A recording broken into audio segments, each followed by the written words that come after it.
اللہ اللہ اللہ اللہ اللہ اللہ اللہ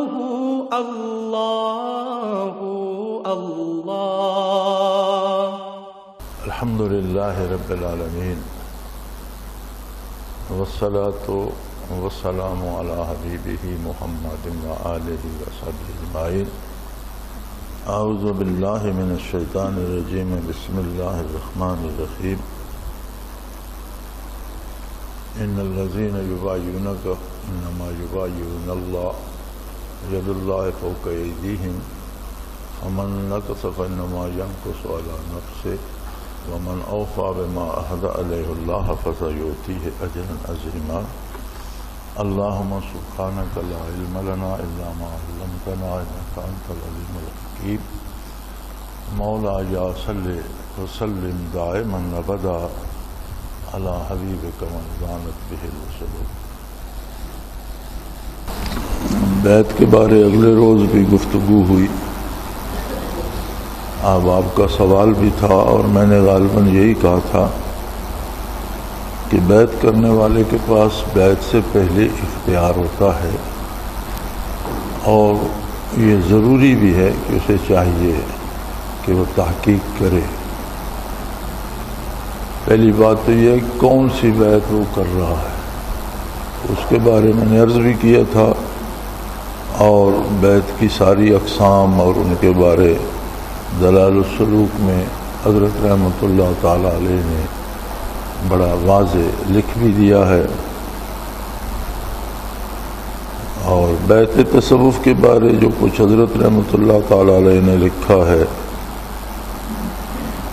وہ یہ ہے کہ بیعت تصوف ایسے شخص سے کی جائے جو کم از کم فنا فی الرسول کرا سکتا ہو۔ دیگر بیعت جو ہیں ان کی شرائط مختلف ہے۔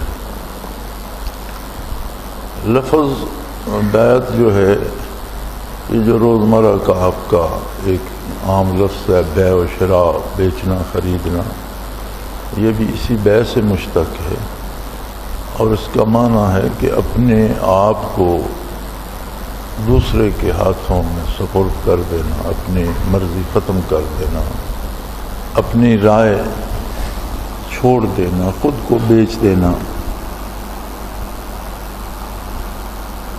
اور یہ بھی اللہ کے نام پر معاہدہ کیا جاتا ہے، کلمات تعوذ تسمیہ، کلمات درود شریف پڑھا جاتا ہے، گویا اللہ اللہ کے رسول کی عظمت کو درمیان لا کر معاہدہ کیا جاتا ہے جو فریقین پہ، بیعت لینے والے پہ یہ واجب کر دیتا ہے کہ جس سے وہ بیعت لے رہا ہے ہمیشہ اس کی رہنمائی کا حق ادا کرے، اور جو برکات اس کے پاس ہیں وہ اسے دینے میں کوئی بخل نہ کرے، کمی نہ کرے۔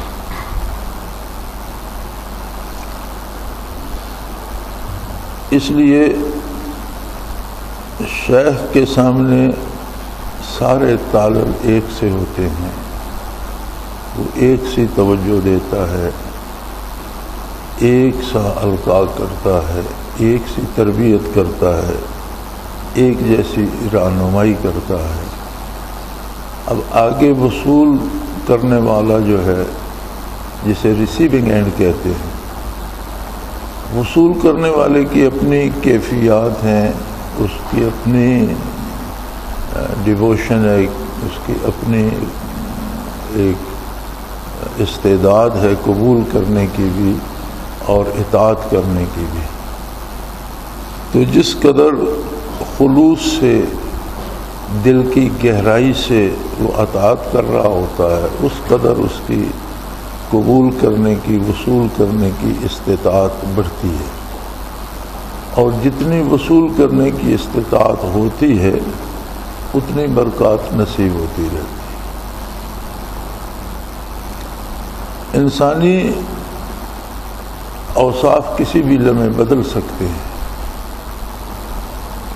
ہم ایک لمحے ایک آدمی سے محبت کرتے ہیں، دوسرے لمحے نفرت بھی کر سکتے ہیں. ایک لمحے ایک آدمی کے ساتھ تعلق ہے، دوسرے لمحے ناراضگی بھی بن سکتی ہے.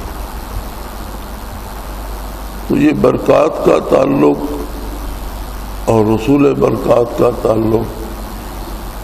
تعلقات میں جو خلوص اور گہرائی ہوتی ہے اس پر ہوتا ہے. اگر اس میں کوئی تفاوت آتا ہے، فرق آتا ہے، تو یہ لازمی متاثر ہوتے ہیں. اور یہ پھر اتنا حساس اور نازک معاملہ ہے کہ خدا نہ کرے اگر یہ متاثر ہو جائے تو اسے دوبارہ بحال کرنا آسان نہیں ہوتا. نئے سرے سے حاصل کرنا آسان ہے، لیکن اسے توڑ کر جوڑنا بہت مشکل ہو جاتا ہے. وہ کسی نے شاعر نے کہا تھا کہ رشتے الفت کو ظالم یوں نہ بے دردی سے توڑ، رشتے الفت کو ظالم یوں نہ بے دردی سے توڑ، جڑ تو پھر یہ جائے گا لیکن گرا رہ جائے گی. اگر آپ کسی ٹوٹے ہوئے تار کو، ٹوٹے ہوئے دھاگے کو جوڑتے ہیں تو جڑ تو شاید جائے لیکن اس میں گرا آ جائے گی. وہ تسلسل، وہ روانی جو اس میں پہلے تھی وہ لطف نہیں رہے گا. تو جس طرح یہ چیزیں شیخ پہ واجب ہو جاتی ہیں جو بیعت لیتا ہے، اور یہ آسان کام نہیں ہے، یہ دنیا ہی میں نہیں میدان حشر میں بھی ایک ایک بندے کے ساتھ بیعت لینے والے کو جواب دینا پڑے گا. کہ اگر اس نے غلطیاں کی ہیں تو پوچھا شیخ سے بھی جائے گا کہ تم نے اسے یہ تعلیم کیا تھا. جہاں اسے یہ صفائی دینی ہوگی کہ اللہ میں نے تو وہی کچھ کہا جو آپ نے فرمایا، جو آپ کے حبیب صلی اللہ علیہ وسلم نے فرمایا. یہ جو کمی یا کوتاہی اس نے کی ہے، وہ عقیدے میں کی ہے یا عمل میں، تو یہ اس کا ذاتی عمل ہے، میں نے اسے خرابی کرنے کے لیے نہیں کہا. شیخ کے فرائض میں یہ بھی ہے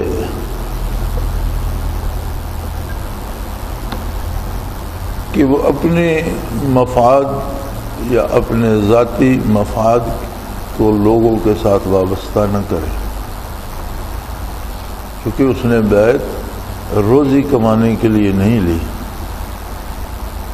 یہ اس کا روزگار نہیں ہے. یہ اللہ کے نام پر اس نے ایک معاہدہ کیا ہے ان کی رہنمائی کا.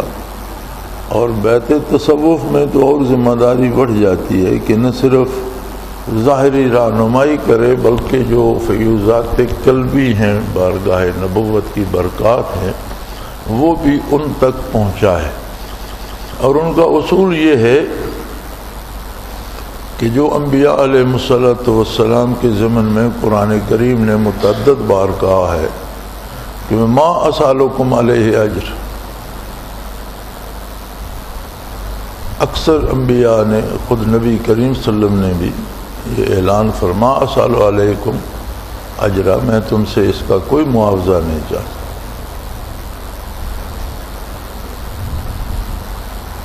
ان اجری الا علی اللہ، یہ ایسا کام ہے کہ بندے کو عقیدے میں، عمل میں، اور پھر سب سے نازک کام ہے کہ کیفیات قلبی میں اس کے دل تک برکات نبوت پہنچائی جائیں. یہ بہت بڑا کام اور بندہ اس کا معاوضہ دے ہی نہیں سکتا.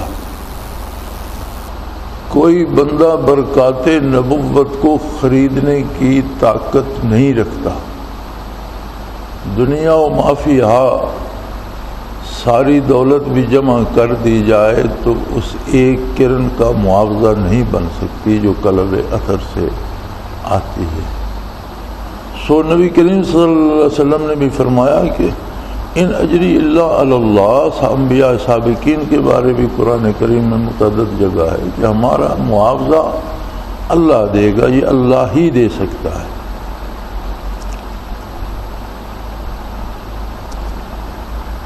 نبی کریم صلی اللہ علیہ وآلہ وسلم نے دنیا سے پردہ فرمانے سے قبل اپنے آخری مرض میں حضور نے جو خطبہ دیا تھا اور لوگوں سے بات کی تھی، تو اس میں یہ ارشاد بھی ملتا ہے کہ دنیا میں جس بندے نے میرے ساتھ بھلائی کی، میں نے اس سے زیادہ اس کے ساتھ بھلائی کی اور اس کا قرض اتار دیا، سوائے ابو بکر صدیق رضی اللہ عنہ کہ حضور نے فرمایا کہ اس شخص کی قربانیاں اتنی ہیں میری ذات پر کہ ان کا بدلہ اسے اللہ دے گا۔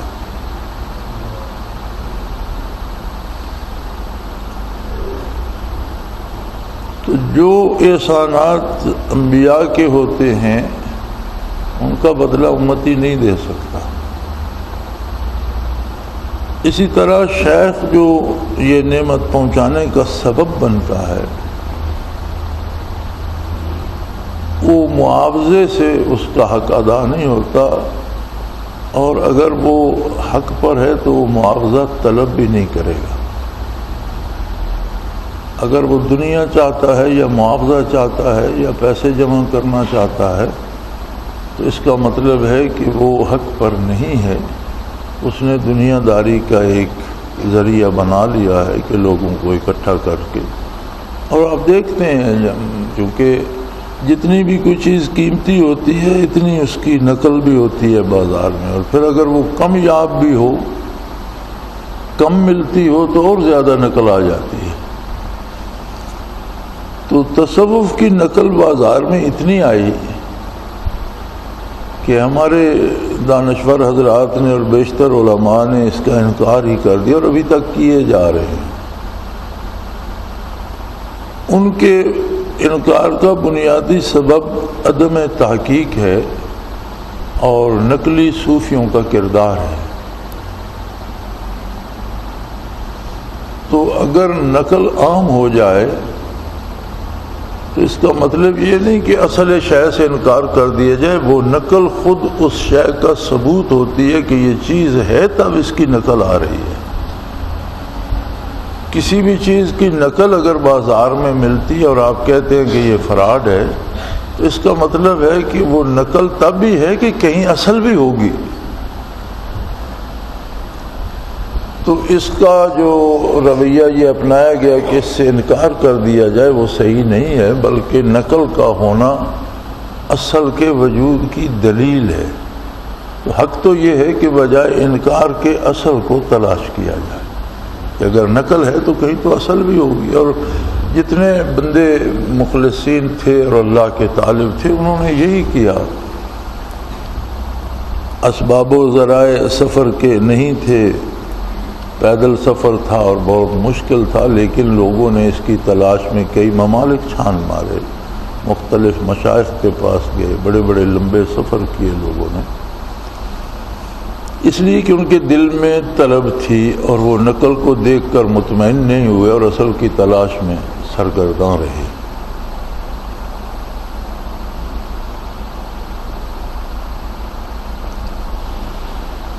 اور اللہ قادر ہے، طلب صادق ہو تو وہ نعمت پہنچا دیتا ہے، اسباب بھی پیدا کر دیتا ہے۔ والذین جہدوا فینا لنہدینہم سبلنا، جو ہماری ذات میں ہماری تلاش میں محنت کرتے ہیں ہم انہیں اپنے تک راستے دکھا دیتے ہیں۔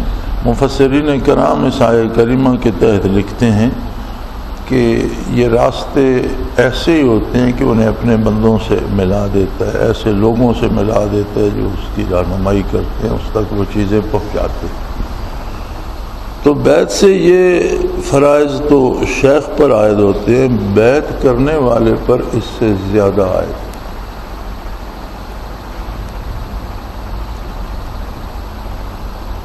نبی علیہ الصلوۃ والسلام خطبہ ارشاد فرما رہے تھے اور دوران خطبہ لوگ مسجد میں جیسے آج بھی رواج ہے لوگ داخل ہو رہے ہوتے ہیں،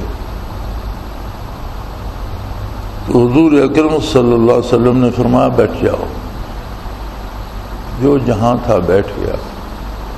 ایک صحابی جہاں سب کے باہر مسجد سے باہر سین سے باہر سب نے جوتے اتار کے رکھے ہوئے تھے، وہ تشریف لا رہے تھے تو وہ وہاں پہنچے تو ارشاد ہوا بیٹھ جاؤ۔ وہ وہیں جہاں لوگوں کے جوتے پڑے تھے وہ وہاں بیٹھ گئے۔ تو خطبہ ختم ہوا تو حضور نے فرمایا کہ میں نے یہ تو نہیں کہا تھا کہ تم وہاں بیٹھ جاؤ، اندر آ کر بیٹھ جانا۔ یا رسول اللہ میں نے تو صرف ایک جملہ سنا تھا کہ بیٹھ جاؤ، اب اس کے بعد میں نے سوال نہیں کیا کہ کہاں بیٹھنا ہے، نہ یہ سوچا کہ کہاں بیٹھنا ہے، میں نے تو ارشاد علی سنا بیٹھ جاؤ، میں جہاں تھا بیٹھ گیا۔ تو بیعت کرنے والا جو ہے اس کا بھی اختیار ختم ہو جاتا ہے اور اسے پھر وجہ اور لم دریافت کرنے کی ضرورت نہیں رہتی کہ مجھے یہ کیوں کہا گیا، دوبارہ سوال نہیں کیا جا سکتا کہ اس کی وضاحت فرمو، جو کہہ دیا شیخ نے اور جو آپ نے سمجھ لیا وہ درست۔ اور فائدے میں وہی لوگ رہتے ہیں کہ جو سنا اور جو سمجھا اس پر جرا نہیں کی، عمل کر دیا۔ کئی بار یہ ہوتا ہے کہ ان کی سمجھ میں صحیح بات نہیں آتی، لیکن جو سمجھتے ہیں اس پر عمل کر کے وہ اجر کے مستحق ہو جاتے ہیں کہ جو سمجھا اس پر وہ عمل تو کر دیا۔ تو بیعت کرنے سے پہلے بہت سوچنا چاہیے، بہت تحقیق کرنا چاہیے، بہت دیکھنا چاہیے۔ دنیا میں بے شمار جگہ ہیں، موازنہ کرنا چاہیے ذاتی طور پر، اور بندے کی ذات کو دیکھ کر کچھ سمجھ نہیں آتی۔ نبی کریم صلی اللہ علیہ وآلہ وسلم کی بارگاہ عالی میں یہ سوال پیش کیا گیا کہ یا رسول اللہ صلی اللہ علیہ وسلم آپ تو دنیا سے پردہ فرما جائیں گے، نبوت و رسالت قیامت تک آپ ہی کی رہے گی، دین آپ ہی کا ہوگا، اور ایسے لوگوں کی ضرورت پیش آئے گی جو رہنمائی کریں، جو آپ کی برکات آگے پہنچائیں، تو کیا دلیل ہوگی لوگوں کے پاس کہ وہ کس آدمی کو اپنا رہبر بنائیں، کون بندہ صالح یا نیک ہے یا کون ولی اللہ ہے؟ تو آپ صلی اللہ علیہ وسلم کے ارشاد علی کا مفہوم یہ ہے کہ آپ نے فرمایا جسے دیکھ کر خدا یاد آئے، یعنی آپ جس کی صحبت میں جائیں، جس کے پاس بیٹھیں، جس میں اس کی محفل میں جائیں تو وہ آپ کو اللہ کی طرف لے جائے، آپ کی سوچیں اللہ کی طرف چلی جائیں، آپ کے دل میں اللہ کی عظمت آئے تو وہ بندہ درست ہے، وہ ولی اللہ ہے، وہ میری برکات ہیں اس کے پاس۔ اور جس کے پاس بیٹھ کر یہ چیز نصیب نہ ہو وہ ولی اللہ نہیں ہے۔ اب لوگوں نے بھی زندگی میں شارٹ کٹ ڈھونڈنا شروع کر دیے ہیں، چونکہ مادی دنیا میں بہت سے ایسے وسائل آ گئے ہیں جس نے امور کو مختصر کر دیا ہے۔ جہاں سال لگتا تھا سفر میں گھوڑے پر اونٹ پر، وہاں آپ جہاز پر پل بھر میں پہنچ جاتے ہیں، وہ چیز ایک بہت مختصر ہو گئی۔ طب سے علاج ہوتا تھا، طبیب پہلے اسہال دیتے تھے کہ پیٹ صاف ہو جائے، پھر دوا شروع کرتے تھے تو مہینوں لگ جاتے تھے دوا کا اثر کرنے تک، اور مریض رفتہ رفتہ اس کی صحت بحال ہوتی تھی۔ اب ڈاکٹر آتا ہے، وہ ایک انجیکشن دیتا ہے اور وہ سارا دوا سیدھی خون میں شامل ہو کر فوری ایک اثر پیدا کر دیتی ہے، جو بھی اچھا کرتی ہے یا برا، لیکن اس کا اثر فوراً ہو جاتا ہے، دوا سیدھی خون میں چلی جاتی ہے۔ تو یہ زندگی میں شارٹ کٹس آ گئے ہیں۔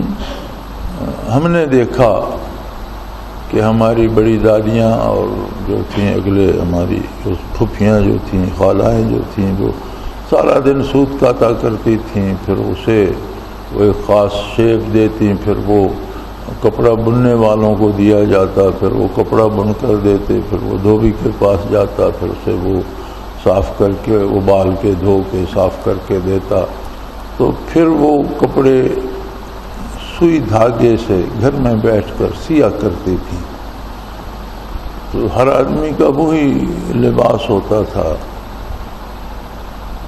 پھر شروع میں کپڑے سینے کی مشینیں آئیں، خال خال تھیں وہ۔ پھر اب میرا خیال ہے لوگ کپڑا خرید کر دینے کی بجائے بازار سے جا کر اپنے ناپ کا سلایا لے لیتے، نہ کوئی سوت کاٹتا ہے نہ کوئی۔ پھر ایک زمانہ تھا کہ کپڑا خریدا، پھر جا کر وہ درزی کو دیا، ناپ دیا، اپنا جوڑا بنوایا۔ اب وہ عہد بھی گزر گیا۔ اب زمانہ یہ ہے کہ جسے ضرورت ہوتا ہے وہ دکان پہ جاتا ہے، اسے ریڈی میڈ شلوار قمیض چاہیے، پتلون بشرٹ چاہیے، جو کپڑا بھی اسے چاہیے وہ بنا بنایا مل جاتا ہے۔ اور لوگوں نے اس ماپ کی بجائے نمبر، جوتوں کے نمبروں کی طرح کپڑوں کے بھی نمبر یاد رکھے ہوئے ہیں کہ جوتا 10 نمبر کا آتا ہے اور شلوار قمیض اتنے نمبر کی آتی ہے، تو وہ چیزیں بدل گئیں۔ لیکن یہ وسائل بدلے ہیں، زندگی نہیں بدلی۔ زندگی کی جو کپڑے کی بنیادی ضرورت تھی کہ بدن بھی ڈھانپا جائے، ستر عورت بھی ہو، گرمی سردی میں بھی کام آئے اور بندے کی آبرو بھی اس سے ہو، وہ ضرورت آج بھی اپنی جگہ ہے۔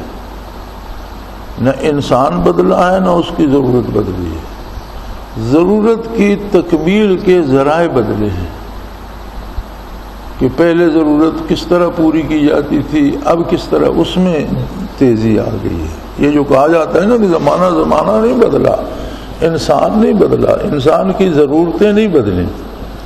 آج بھی اسے بھوک لگتی ہے، صدیوں پہلے بھی بھوک لگتی تھی، صدیوں پہلے نیند آتی تھی، آج بھی آتی ہے، صدیوں پہلے پیاس لگتی تھی، آج بھی لگتی ہے، صدیوں پہلے بیمار ہوتا تھا، صحت مند ہوتا تھا، آج بھی ہوتا ہے۔ وہ سارے کام چل رہے ہیں، تکمیل کے ذرائع بدل گئے۔ تو دین میں پہلے دن سے ہی دینی فرائض اور ان کی تکمیل کے ذرائع متعین کر دیے گئے۔ نہ انسان بدلا، نہ اس کے فرائض بدلے، نہ ان کی تکمیل کے ذرائع میں تبدیلی ممکن ہے۔ پہلے بھی وضو کرنا پڑتا تھا، بنا بنایا آج بھی نہیں ملتا۔ پہلے بھی غسل کرنا پڑتا تھا، بنا بنایا آج بھی نہیں ملتا۔ پہلے بھی نماز ادا کرنی پڑتی تھی، پڑھی پڑھائی آج بھی نہیں ملتی۔ پہلے بھی روزہ رکھنا پڑتا تھا، 14 صدیاں بعد آج بھی کوئی رکھا رکھایا نہیں ملتا۔ پہلے بھی مجاہدہ کرنا پڑتا تھا، آج بھی کوئی بنا بنایا کچھ نہیں ملتا۔ لیکن بہت بڑے طبقے نے اس ظاہری تبدیلی سے دینی تبدیلی بھی مراد لے لی، اور انہوں نے چاہا کہ جس طرح ظاہری زندگی میں شارٹ کٹ بن گئے ہیں اسی طرح دین میں بھی شارٹ کٹ بن جائے، اور ہم آئیں اور بیٹھیں اور بس ایک نظر میں ولی ہو جائیں اور گھر چلے جائیں۔ تو دین میں تو تبدیلی ممکن نہیں ہے۔ الیوم اکملت لکم دینکم واتممت علیکم نعمتی ورضیت لکم الاسلام دینا۔ دین تو مکمل ہو گیا۔ مکمل کا مطلب یہ ہے کہ اب اس میں نہ کوئی چیز گھٹائی جائے گی نہ بڑھائی جائے گی، طے ہو گیا۔ اور اتنا مکمل ہوا کہ اتممت علیکم نعمتی، کہ میں نے اپنی ساری نعمتیں اس میں تمام کر دیں۔ جو نعمت بارگاہ الوہیت سے اللہ کا کوئی بندہ بنی نوع انسان حاصل کر سکتا ہے وہ ساری اس دین میں سمو دی گئی۔ اس کے باہر کوئی برکت نہیں۔ کوئی بے دین جو ہے یا عقیدہ خراب ہو یا عمل خراب ہو تو وہ نعمت حاصل نہیں کر سکتا۔ ساری نعمتیں اس کے اندر ہیں۔ اس میں مجاہدات یا تصوف سے لے کر چھوٹی چھوٹی باتیں بھی آ جاتی ہیں، جیسے اللہ نے شراب حرام کر دی، اب کوئی کہتا ہے جی اسے اس بیماری کے علاج میں شراب پلاؤ اور یہ ٹھیک ہو جائے گا، کبھی نہیں ٹھیک ہوگا۔ دین میں کوئی ترمیم نہیں ہو، شراب حرام ہے اور اس کے لیے بھی حرام ہے۔ علاج اگر ہوتا اس میں شفا ہوتی تو اللہ کریم حرام نہ فرماتے۔ اسی طرح آج بھی مجاہدہ کرنا پڑتا ہے، محنت کرنا پڑتی ہے، ایک لمحے میں بندہ کفر سے اسلام میں آ سکتا ہے، یہ نعمت آج بھی موجود ہے۔ ایک لمحے میں کفر سے اسلام میں داخل ہو جاتا ہے، لیکن اسلام کو جذب کرنے کے لیے، اس کی برکات جذب کرنے کے لیے اور اس کو اپنا حال بنانے کے لیے خلوص کے ساتھ محنت کرنا پڑتی ہے، علم دین کا حاصل کرنا پڑتا ہے، توفیق عمل اللہ سے مانگنا پڑتی ہے اور مجاہدہ کرنا پڑتا ہے۔ پھر بنیادی طور پر یہ بیعت ہونا صرف اور صرف دین کے لیے تھا۔ اگر ریاستی امور بھی کسی کو سپورٹ کیے جاتے تھے تو وہ بیعت بھی پورے خلوص کے ساتھ دین کا حصہ تھی کہ وہ بندہ اس میں اہلیت بھی ہو، دیانتدار بھی ہو اور اس پہ اعتماد کیا جا سکے۔ تو آج بھی وہی قاعدہ ہے۔ اصلاح، بیعت اصلاح کی بھی یہی تھی کہ بندہ دینی احکام سے واقف ہو، ہمیں بتا سکے، آج بھی قاعدہ وہی ہے۔ تصوف کی یہ تھی کہ وہ برکات نصیب ہوں، وہ آج بھی وہی ہے۔ ہم نے اور بالخصوص یہ برِ صغیر میں ہندوؤں سے متاثر ہو کر جس طرح انہوں نے بتوں کے ساتھ دنیاوی امور کو وابستہ کر لیا، چونکہ باطل مذاہب جتنے ہیں ان میں جو رسومات عبادت کے نام پہ رائج ہیں، ہر رسم کا کوئی دنیاوی نتیجہ بتایا گیا ہے کہ یہ پوجا کرو گے تو یہ مل جائے گا، یہ کرو گے تو یہ مل جائے گا، یہ کرو گے۔ اسلام نے دنیا کو آدمی کی سمجھ، شعور، فیصلے اور محنت پہ رکھا ہے اور اللہ کی عطا پہ رکھا ہے کہ جس شعبے میں آپ کام کرنا چاہتے ہیں اس میں محنت کریں، اس کے اصول دیکھیں۔ اب اکثر دوست کہتے ہیں مجھ پر جادو ہو گیا، میری دکان نہیں چل رہی۔ جادو نہیں ہوا، آپ مطالعہ کریں کہ آپ تجارت کے اصولوں کو کہاں غلط کر رہے ہیں۔ تجارت کے لینے دینے کے بھی اصول ہوتے ہیں، دکانداری کا بھی کوئی قاعدہ ہوتا ہے، اسے آپ کہاں خراب کر رہے ہیں؟ کہیں کوئی غلطی ہوگی اس کی اصلاح کریں، اللہ کریم درست فرما دے گا۔ کائنات بنا کر اس نے جادوگروں اور شیطانوں کے سپرد نہیں کر دی کہ وہ جو چاہیں کرتے رہیں اور اللہ کریم بیٹھ کر تماشا دیکھتا رہے، ایسا نہیں ہوتا۔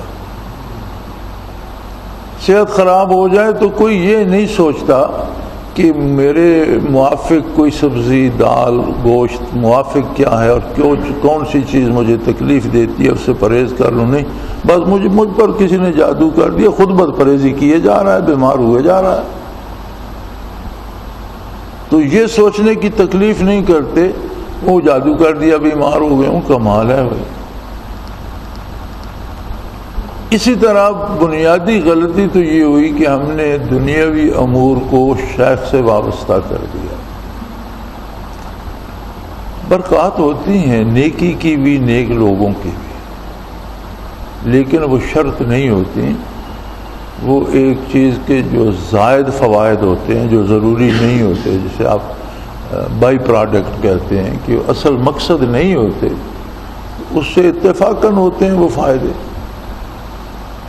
تو اگر کسی کو بیماری سے شفا ہو جاتی ہے یا مال میں برکت، تو من جانب اللہ، اللہ نے اسے عطا کر دی۔ لیکن اگر بھوک آ جائے تو پھر کیا وہ شیخ کو چھوڑ دے گا؟ صحت ہو گئی تو شیخ درست ہے، بیمار ہو گیا تو چھوڑ دے گا؟ نہیں، یہ شرط نہیں ہے۔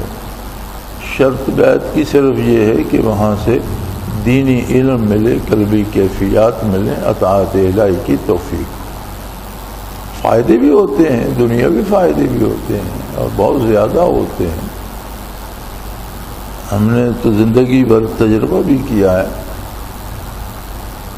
لیکن اس کا ایک اپنا نظام ہے اور اس میں محض بہانے بنتے رہتے ہیں۔ ہر چیز طے شدہ ہوتی ہے، وہ خود توفیق بھی دیتا ہے، توفیق عمل بھی دیتا ہے، اس پر برکات بھی دیتا ہے۔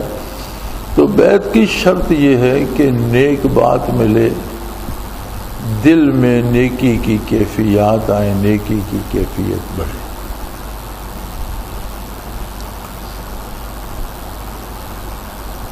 مرید جو ہوتا ہے یا بیعت کرنے والا جو ہوتا ہے وہ اس طرح پابند ہوتا ہے کہ تصوف میں بیعت کرنے والا ایک ایسا خادم یا ایسا ملازم بن جاتا ہے کہ جس کا کوئی ایک شعبہ نہیں ہوتا، صرف اسے جو حکم دیا جائے وہ اسے کرنا ہوتا ہے۔ حضرت رحمۃ اللہ تعالیٰ علیہ فرمایا کرتے تھے کہ ہم اجیر ہیں۔ اجیر اس غلام کو کہتے ہیں جس کا کوئی ایک غلام ہے، اس کا کام کھانا پکانا، ایک ملازم ہے اس کا کام گھر کی صفائی ہے، ایک ملازم ہے اس کا کام مالی کا ہے۔ اب مالی کو کہو کھانا پکائیں تو وہ معذرت کر لے گا کہ مجھے تو پکانا آتا بھی نہیں جی، میں کیسے پکاؤں، مجھے تو کہیں کہ بوٹوں میں کھاد ڈال دوں اور ان کی دیکھ بھال کروں، پودوں کی پانی ڈالوں، ان کی گوڈی کروں، یہ میرا تو یہ کام ہے، تو مجھے تو کھانا پکانا نہیں۔ باورچی سے کہیں کہ مالی کا کام کرو، اس سے نہیں ہوتا۔ صوفی جو ہوتا ہے یہ اجیر ہوتا ہے۔ اجیر وہ غلام ہوتا ہے جسے جس شعبے کا حکم مل جائے اس میں وہ کام کرے، اس کے پاس معذرت کی گنجائش نہیں ہوتی۔ مالی چھٹی گیا ہے، تم پودوں کی دیکھ بھال کرو، جناب کر رہا ہوں۔ مالی آ گیا، باورچی چھٹی چلا گیا، تم کھانا بناؤ جی، بنا رہا ہوں۔ تو صوفی اجیر ہوتا ہے بارگاہ رسالت پناہی میں، جو حکم جب مل جائے وہ اس طرح سے کرتا ہے، اور اس میں وضاحت طلب کرنے کی گنجائش بھی نہیں ہوتی۔ میری ذاتی رائے میں تو حضرت رحمۃ اللہ سے جو ہم نے سیکھا وہ یہ ہے کہ ایک لفظ یہود نے اور منافقین نے، عربی کا ایک لفظ تھا رائنا، جس طرح انگریزی میں آپ کہتے ہیں ایکسکیوز می، پارڈن می، مجھے معاف کیجیے گا، اردو میں کہتے ہیں۔ مقصد یہ ہوتا ہے کہ آپ نے جو کچھ فرمایا اب آگے سے وہ کہہ دیتے ہیں معاف کیجیے گا، مطلب یہ ہوتا ہے کہ جی مجھے سمجھ نہیں آئی، ذرا بات دوہرا دیجیے۔ تو عربی کا بھی ایک جملہ تھا رائنا، کہ جی معاف کیجیے گا، ہمارے ساتھ رعایت کیجیے، مطلب یہ تھا کہ آپ نے جو فرمایا میں سمجھ نہیں سکا، ذرا دوبارہ فرما دیجیے۔ تو منافقین اور یہود یہ کرتے تھے کہ عین کے نیچے کھڑی سے راغین آ کر کے ذرا کھینچ کر پڑھتے تھے، تو رائے سے تو رائنا سے تو ہمارے ساتھ رعایت کیجیے بنتا تھا۔ رائی کہتے ہیں چرواہے کو، گڈریے کو، تو راغینا کہا جائے تو مطلب ہوتا تھا ہمارا چرواہا، ہمارا گڈریا۔ تو حضور نبی کریم صلی اللہ علیہ وسلم نے چونکہ اجرت پہ بکریاں بھی چلائیں بچپن میں، تو وہ ایک طرح سے طنز کرتے تھے۔ اللہ کریم کو وہ بات سخت ناپسند آئی، اور یہ لفظ ہی قرآن نے حرام کر دیا بارگاہ نبوت میں کہنا، لا تقولوا رائنا، یہ لفظ ہی نہ کہا جائے۔ اور جس پہ قرآن کی نص آ گئی رکاوٹ میں، وہ قطعاً شرعی طور پر حرام ہو گئی۔ اسی طرح جس کام کے کرنے پہ قرآن کی نص اور آیت آ گئی وہ فرض ہو گئی۔ لا تقولوا رائنا، بارگاہ نبوت میں رائنا کہنا حرام ہو گیا۔ اگر کہنا پڑے تو قول انظرنا، تو اس کا متبادل لفظ دیا گیا کہ آپ کہیں انظرنا، کہ حضور نظر کرم فرمائیے۔ لیکن واسمعوا، اصل بات یہ ہے کہ پوری توجہ سے سنو، اور انظرنا کہنے کی بھی نوبت نہیں آئی۔ یہ کیسے ممکن ہے کہ میرا حبیب ایک بات فرمایا اور تم کہو کہ جی میں سن نہیں سکا؟ یہ کون ہے، کس کی یہ جرأت؟ واسمعوا، پوری توجہ سے سنو۔ تو پوری توجہ سے سننا فرض عین ہو گیا۔ قرآن میں حکم آ گیا واسمعوا، ارشاد نبوی کو پوری توجہ سے سننا فرض ہو گیا۔ لیکن یہ گنجائش رکھی کہ کہنا پڑے تو پھر رائے نہ کہنا حرام ہے، انظرنا کہو، لیکن پسندیدہ نہیں ہے۔ انظرنا بھی بحالت مجبوری، کسی کے کانوں میں خرابی ہے یا بیماری ہے یا کوئی وجہ ہو گئی تو وہ ضرورت پڑے تو انظر نہ عرض کرے، ورنہ واسمعوا پوری توجہ سے سنو۔ تو پوری توجہ سے سننا فرض عین ہو گیا۔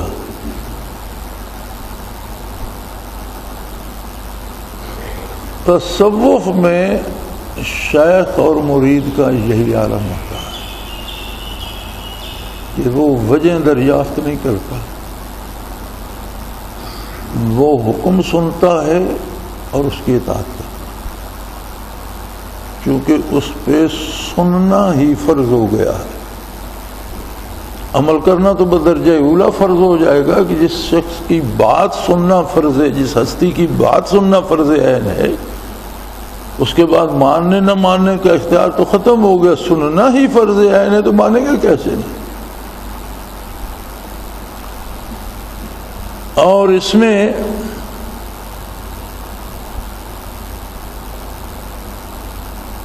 زندگیاں لگ جاتی ہیں، جانیں لوگ ہار دیتے ہیں، شہید ہو جاتے ہیں، جانوں کی بازی لگا دیتے ہیں اور سوال نہیں کرتے۔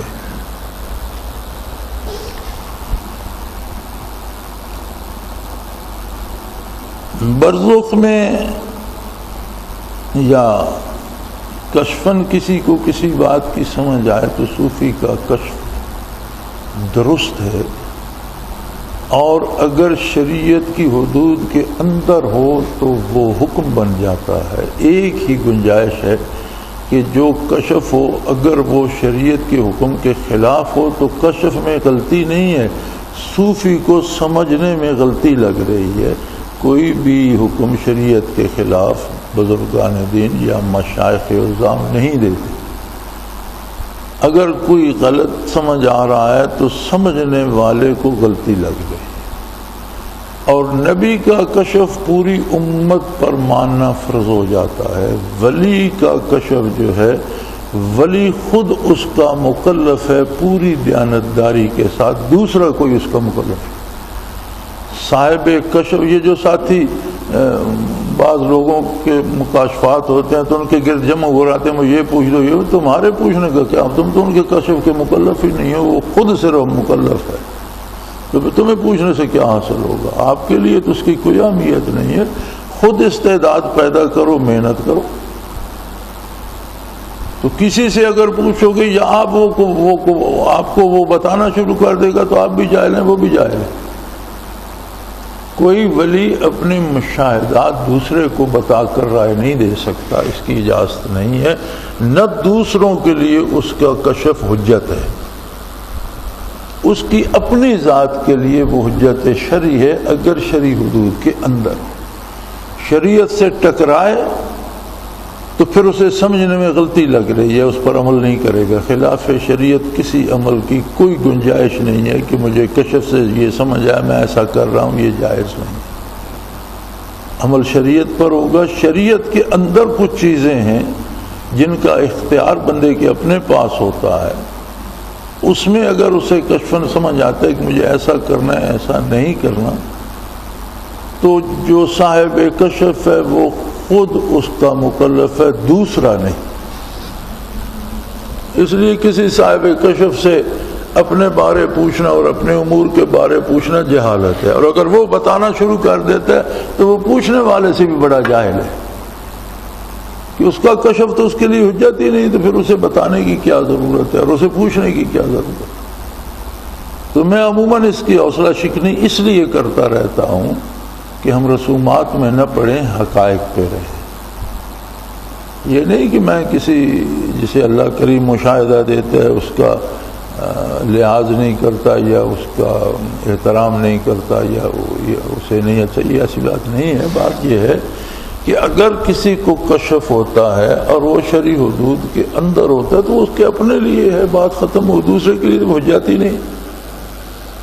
اور اگر دوسرے کے کشف کو حجت مانے گا تو اس کا اپنا عقیدہ خراب ہوگا، کیونکہ صرف نبی ایک ایسی ذات ہے جس کا کشف، جس کا خواب بھی امت کے لیے حجت ہے اور نبی کا خواب بھی وہی الہی ہے، اس کا کشف بھی وہی الہی ہے، اور جو نبی دیکھتا ہے اور نبی جو ارشاد فرماتے ہیں وہ ساری امت کے لیے اس پر عمل ضروری ہو جاتا ہے۔ ولی صاحب کشف ہو اپنی رہنمائی لے سکتا ہے شرعی حدود کے اندر، ایک کام اس کے اختیار میں ہے، کرنا بھی چھوڑنا بھی، نہ کرنا فرض ہے نہ چھوڑنا فرض ہے، تو وہ یہ دیکھ سکتا ہے کہ اسے مشائخ نے کیا مشورہ دیا، کرے یا چھوڑے، لیکن اس کی اپنی ذات کے لیے۔ اب یہ کوئی کشف نہیں ہے کہ جاؤ تم پر نمازیں معاف ہو گئیں، یہ کوئی کشف نہیں ہے، یا تم روزہ نہ رکھو تم پر معاف ہو گیا، نہیں، کچھ بھی نہیں ہے۔ جو عذر شرعی سب کے لیے ہے، ہر امتی کے لیے، وہی صاحب کشف کے لیے بھی ہے کہ بیماری ہے، کھڑا نہیں ہو سکتا، بیٹھ کر پڑھتے، تو وہ سب کے لیے، کسی کشف کی اس میں ضرورت نہیں۔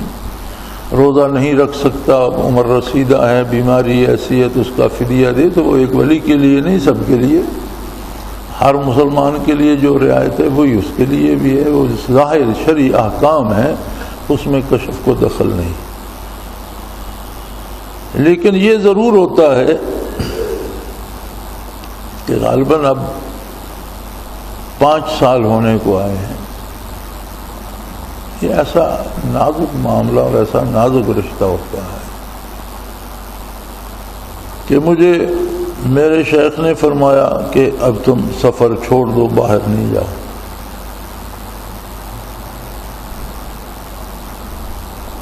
میں چونکہ بہت زیادہ سفر کرتا تھا اور بین الاقوامی سفروں پہ رہتا تھا، ملک میں بھی چلتا رہا، یہ شعبہ بھی ایسا ہے، احباب کی طلب بھی ہوتی تھی تو باہر نہ جاتا تو ملک میں گھومتا رہتا تھا، پھر کچھ کاروبار اور امور زندگی بھی ایسے تھے کہ اپنا لین دین بھی ہوتا تھا۔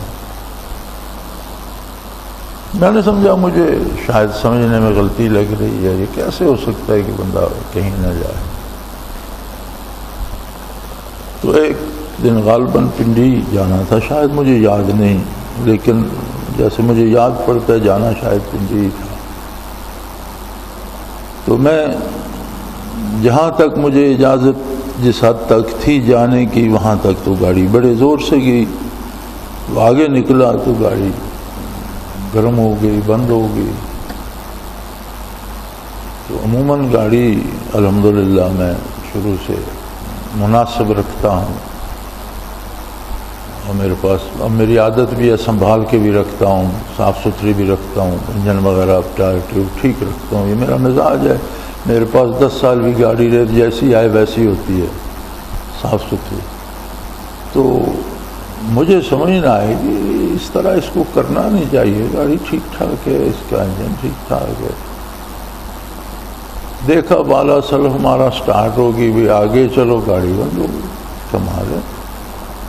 تو مجھے سمجھ آ گئی کہ قصور گاڑی کا نہیں ہے، قصور میری سمجھ کا ہے، مجھے جانا نہیں ہے۔ تو میں نے جب اس ارادے سے گاڑی سٹارٹ کی، واپس موڑی تو گاڑی ٹھیک ٹھاک تھی، واپس آ گئی، کوئی رکاوٹ نہیں، کوئی گرم نہیں ہوئی، تو خراب نہیں۔ تو مجھے سمجھ آ گئی کہ جو مجھے فرمایا گیا ہے اس میں مجھے سمجھنے میں غلطی نہیں لگی، وہ درست ہے۔ آج غالباً 5 سال ختم ہونے کے قریب آ گئے ہیں، نہ میں اس ضلع کی حد سے باہر گیا ہوں، اور نہ میں نے یہ جرت کی ہے کہ دوبارہ پوچھ تو لوں کہ اس رکاوٹ کی وجہ کیا ہے۔ اور 5 سال تھوڑے نہیں ہوتے۔ الحمدللہ مجھے آج تک یہ خیال نہیں آیا کہ میں حضرت سے یہ عرض تو کروں۔ میری عادت ہے کہ میں دن میں 10 دفعہ بھی اگر معمولات کروں یا کسی کو کروں تو ہر ذکر کے لیے حضرت سے اجازت بھی لیتا ہوں، توجہ کی درخواست بھی کرتا ہوں۔ لیکن آج تک یہ سوال کرنے کی جرت نہیں ہوئی کہ میں باہر کیوں نہ جاؤں۔ یہ میرا مسئلہ ہی نہیں ہے، مجھے اس سے غرض نہیں ہے۔ میرے لیے جو فرمایا گیا ہے اس پر عمل کرنا ضروری ہے، اس سے آگے یہ جاننا کہ کیوں، یہ تو میری جرت نہیں ہے، یہ میرے دائرۂ اختیار سے باہر ہے۔ تو بیعت ہونا آسان نہیں ہے، کے بعد لاہور میں گھر ہے، لیکن میں تو نہیں گیا مدت ہوئی۔ اسلام آباد میں دارالعرفان بنا، اس میں رہائش بھی بنی، ذکر بھی شروع ہو گیا، بن بھی گیا، جگہ مل گئی، پھر بنایا، پھر اس پہ خرچ کیا، بنوایا، تو بہت بڑی عمارت الحمدللہ بن بھی گئی، احباب رہتے بھی ہیں، ذکر بھی کرتے ہیں، سارا کچھ چل، لیکن میں نے جا کر نہ گیا ہوں، نہ دیکھا ہے، نہ مجھے چھٹی ملی ہے، میں نے نہیں دیکھا آج تک اپنی نظروں سے، اور نہ وہاں تک گیا، اور نہ کبھی یہ خیال آیا کہ بھاگ کر جا کر دیکھا ہے۔ کراچی میں دارالعرفان بنوایا تھا، اس کے لیے کچھ پیسے بھی دیے تھے، کچھ وہ حاجی صاحب نے اپنی طرف سے بنایا، تو پچھلے دنوں بھی کہہ رہے تھے وہ مکمل ہو گیا، آپ آئیں گے تو افتتاح ہوگا۔ میں نے کہا آپ لوگ سادہ ہیں، آپ میری مجبوریوں کو نہیں سمجھتے، آئیں گے ضرور انشاءاللہ، لیکن آنے کی چھٹی ہوگی تو آئیں گے، نہیں ہوگی تو نہ صحیح۔ اور 5 سال تو کیا، باقی ساری عمر بھی گزاری جا سکتی ہے، اور مجھے کوئی بوجھ نہیں لگتا، اگرچہ میرے اندازے میں ہے کہ انشاءاللہ جانا بھی ہوگا اور کام بھی سارے ہوں گے، لیکن کب ہوں گے، ابھی کتنی فرصت ہے یہ نہیں پتا۔ اور یہ بھی ایک اندازہ ہے، مجھے اس میں کوئی تکلیف نہیں کہ یہیں اسی پابندی میں موت آ جائے اور دنیا سے چلا جاؤں تو کوئی افسوس نہیں ہے، ٹھیک ہے، حکم کی اطاعت کا حق ادا ہو جائے۔ تو بیعت ہونا آسان کام نہیں ہے، ہمیں تو بیعت ہوئے نصف صدی ہو گئی، اور ابھی تک یہ جرت نہیں ہے کہ جو حکم ملا ہے پوچھ ہی لیں کہ اس کا مقصد کیا ہے یا وجہ کیا ہے۔ نہیں، بیعت کے بعد یہ اختیار نہیں رہتا، تو رسماً لوگ روز بیعت ہوتے رہتے ہیں، انکار بھی نہیں کیا جا سکتا کہ کیا پتہ کس کے دل میں کتنا خلوص ہے۔ اور ایسے بھی آ جاتے ہیں، اب ہم روک تو نہیں کسی کو سکتے، کسی کے دل کا کیا پتہ ہے، وہ یہاں آ کر کسی کا ٹیلی فون چرا لے، کسی کے جوتے اٹھا لے، یہاں آ کر، یہ تو اپنے اپنے نصیب کی بات ہے۔ یہ چوری کرنی ہے تو پوری دنیا وسیع پڑی ہے یار، یہاں آ کر چوری کرنے سے کیا فائدہ، یہاں آئے ہو تو جو یہاں ملتا ہے اسے لینے کی کوشش کرو، لیکن اپنے اپنے نصیب کی بات ہے۔ بہرحال میں عرض یہ کر رہا تھا کہ بیعت اتنا آسان اور چھوٹا کام نہیں ہے کہ آئے اور بیعت ہوئے اور چلے گئے، نہیں، بیعت ضرور ہوں لیکن سوچ سمجھ کر ہوں اور اس کا حق ادا کریں۔ دوسری ضروری بات جو میں عرض کرنا چاہتا ہوں وہ یہ ہے کہ جب سے میں مرکز سے کہیں نہیں جاتا، تب سے جہاں ضرورت پڑتی ہے وہاں عموماً عبدالقدیر کو بھیجتا رہتا ہوں، اور اب شاید جیسا میں سمجھ رہا ہوں شاید اس کی ضرورت زیادہ پیش آئے، اور اس اجتماع کے بعد شاید اسے دوستوں کے پاس مختلف جگہوں پہ زیادہ بار بھیجنا پڑے، مختلف ڈویژنوں میں، مختلف صوبوں میں، کیونکہ کام تو کرنا ہے، اور تنظیم کا بھی، سلسلے کا بھی، اور اسے منظم بھی کرنا ہے، اب آپ کی تربیت بھی کرنی ہے۔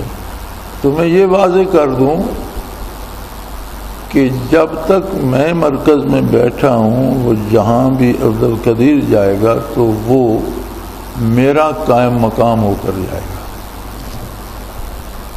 آن مائی بہاف جائے گا۔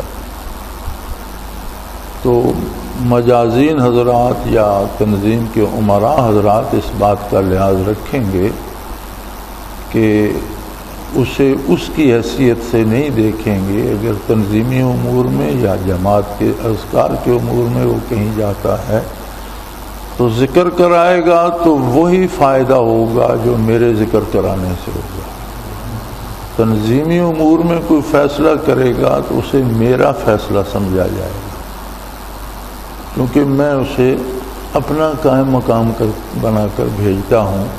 تو میں یہ بھی واضح کر دینا چاہتا تھا کہ احباب کو یہ واضح ہو، چونکہ میرا اندازہ یہ ہے کہ اس اجتماع کے خاتمے کے بعد شاید اس کی بات کی ضرورت مجھے جیسے نظر آ رہا ہے زیادہ پیش آئے گی کہ تنظیمی امور کو بھی مربوط کیا جائے اور اذکار کی محافل کو بھی باقاعدہ کیا جائے اور یہ بات لوگوں تک زیادہ سے زیادہ پہنچائی جائے، زیادہ سے زیادہ مسلمانوں کو اس سے فائدہ ہو، تربیت کے طور پر بھی اور برکات کے طور پر۔ تو اس میں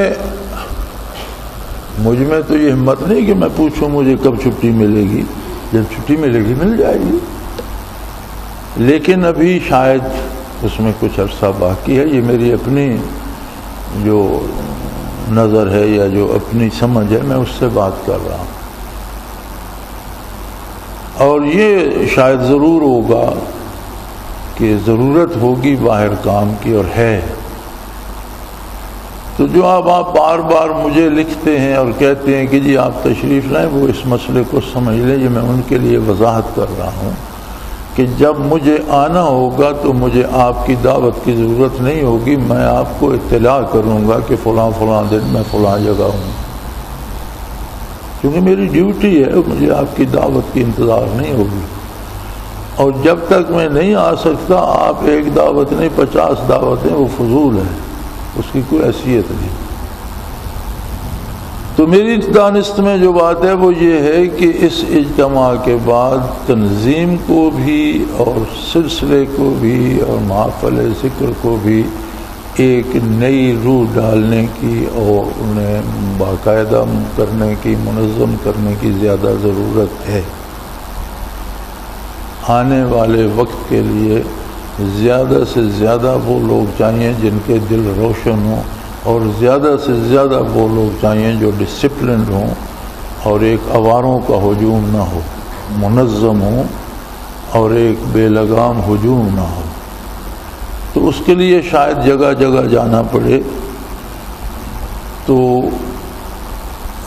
میرے قائم مقام عبدالقدیر ہی جائے گا اور انشاءاللہ درست فیصلے بھی کرے گا، اور جو ذکر کرائے گا یہ توجہ دے گا تو اس میں وہی برکات ہوں گی جو میرے ذکر کی ہوں گی، کیونکہ وہ میرے قائم مقام جائے گا، اور یہ شرعی قاعدہ ہے اور یہ درست ہے، نبی کریم صلی اللہ علیہ وسلم سے درست ہے۔ آپ نے جن غزوات میں شرکت نہیں فرمائی، جنہیں سرایا کہا جاتا ہے، ان میں اپنے قائم مقام بھیجے، جسے حج اکبر آپ کہتے ہیں، اس میں ابوبکر صدیق رضی اللہ عنہ کو اپنا قائم مقام بنا کر بھیجا، لیکن وہ حج اکبر کہلاتا ہے۔ تو یہ برکات من جانب اللہ پہنچتی ہیں، اور یہ طریقہ کار ہے، تو اس لیے میں نے یہ وضاحت کر دی۔ بیعت بھی سوچ سمجھ کر کریں، شیخ کی ذمہ داریوں کا، اگر وہ شیخ ہے تو اسے خود احساس ہوتا ہے، برکات بھی انشاءاللہ نصیب ہوتی رہتی ہیں۔ اور آئندہ سارے احباب اس طرف بھرپور توجہ فرمائیں کہ یہ جماعت کوئی ایک انبو ہی نہ بن جائے، یہ ایک منظم جماعت ہو جس کے دل اور سینے روشن ہوں، اور جو اللہ کی اطاعت اور رضامندی کی طلبگار ہو، اور دین کے لیے کام کرے۔ اور دین کا کام یہ ہے کہ زیادہ سے زیادہ لوگوں تک دینی معلومات بھی پہنچائی جائیں اور قلبی کیفیات بھی پہنچائی جائیں۔ وآخر دعوانا ان الحمدللہ رب العالمین۔